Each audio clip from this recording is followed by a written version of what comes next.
Bonjour à tous et bienvenue dans cette nouvelle vidéo qui traitera de la comptabilisation d'une facture d'achat.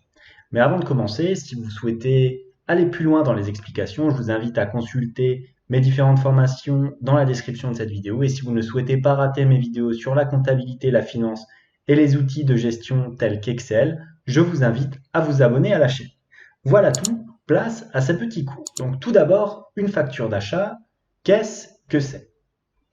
Eh ben, une facture d'achat est définie aux articles 441-9 et suivants du Code de commerce.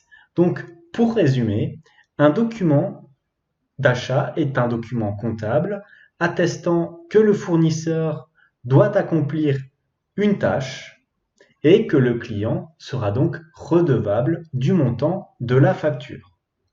Ces trois éléments définis dans la loi représentent ce que l'on appelle un contrat de vente. Une fois avoir défini de manière générale ce qu'est un contrat de vente, voyons les différentes mentions que doivent contenir une facture, les mentions obligatoires. Donc, quelles sont-elles? Vous allez voir, certaines sont évidentes. Commençons tout d'abord par la dénomination sociale. C'est une évidence, il faut identifier les différents protagonistes. Donc, nous aurons naturellement l'identité du client et du fournisseur, le numéro SIRET, qui correspondra au numéro que l'on va vous fournir lors de la création d'une société, la date de la vente ou de la prestation, la quantité et la nature des produits vendus, le numéro de TVA intracommunautaire qui vous sera aussi fourni lors de la création de votre société, le numéro de facture, donc c'est vous qui allez tenir à jour ce numéro de facture, sachant que le numéro doit naturellement se suivre. Il faut que les factures soient numérotées de 1, 2, 3, 4, 5 par ordre croissant. Il ne faut pas qu'il y ait de trous dans la numérotation, c'est-à-dire que vous ne pourrez pas passer de la facture 1 à la facture 4 sans qu'il y ait de facture 2 et 3.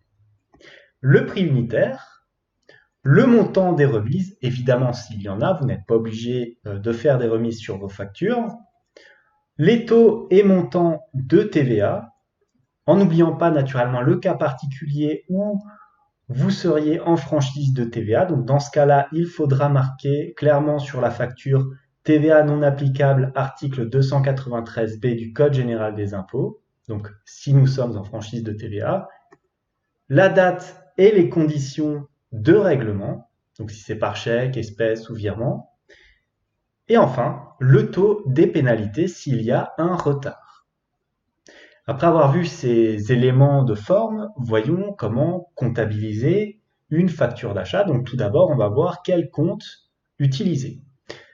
Tout d'abord, lorsqu'il s'agit de charges, nous allons prendre les comptes généralement 601 achats stockés matières premières et fournitures, 607 achats de marchandises. Lorsqu'il s'agit d'immobilisation, nous allons utiliser tous les comptes de classe 2. Alors là, vous allez me demander peut-être qu'est-ce que la différence entre un compte de charge et une immobilisation? Eh bien, c'est très simple. Une immobilisation est une dépense qui sert l'activité de façon durable, qui n'est pas consommée entièrement pendant l'exercice comptable et qui va procurer des avantages économiques futurs pour la société, tandis qu'une charge est directement utilisée, elle est consommée au cours de l'exercice comptable et elle ne constitue pas un investissement durable pour l'entreprise. Enfin, nous avons aussi toutes les charges qui se rattachent au service. Donc là, on va utiliser les comptes 602 achats stockés, autres approvisionnements, 606 achats non stockés de matières et fournitures, et les comptes 61-62 pour toutes les autres charges externes. Voyons à présent comment nous enregistrons ces opérations dans le journal de l'entreprise. Donc la comptabilisation, tout d'abord, nous mettons la date à laquelle nous effectuons cette facture et ensuite nous comptabilisons sous cette forme-là, c'est-à-dire que nous plaçons au débit notre achat qui correspondra à un compte 6 s'il s'agit d'une charge ou d'une immobilisation et donc un compte 2.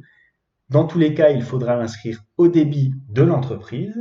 Dans 90% des cas, il s'agira d'un achat hors taxe avec une TVA. Donc dans ce cas-là, il faudra pas oublier d'ajouter la TVA sur autres biens et services ou sur immobilisation. Naturellement, ça va se rattacher à la nature de charge. Si vous faites un achat de charge. Dans ce cas-là, il faudra utiliser le compte de TVA 44 562 pour la TVA sur autres biens et services et l'autre compte de TVA si vous achetez naturellement une immobilisation.